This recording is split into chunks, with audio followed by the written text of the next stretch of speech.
S, ಬಡವರ ತೆರಿಗೆ ಹಣದಿಂದ ನಿರ್ಮಾಣವಾದ ಪೊಲೀಸ್ ವಸತಿ ಗೃಹ ಖಾಲಿ ಭೂತ ಬಂಗಲೆಯಂತಾಗಿರುವ ಪೊಲೀಸ್ ವಸತಿ ಗೃಹಗಳು ಮೂಢಾಚಾರ ಮತ್ತು ಕಂದಾಚಾರವನ್ನು ಧಿಕ್ಕರಿಸಬೇಕಾದ ಪೊಲೀಸ್ ಇಲಾಖೆಯಲ್ಲಿ ಇದೆಂತಹ ಅನಾಚಾರ.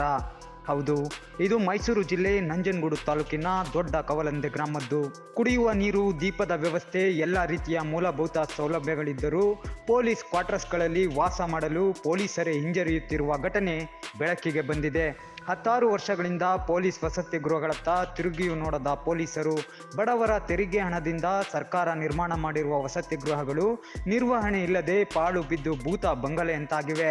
ಪೊಲೀಸರ ವಾಸಕ್ಕಾಗಿ ನಿರ್ಮಾಣವಾಗಿರುವ ಪೊಲೀಸ್ ವಸತಿ ಗೃಹಗಳಲ್ಲಿ ದೊಡ್ಡ ಕವಲಂದೆ ಪೊಲೀಸರು ಯಾಕೆ ವಾಸಿಸುತ್ತಿಲ್ಲ ಎಂಬುದೇ ಯಕ್ಷ ಪ್ರಶ್ನೆಯಾಗಿದೆ.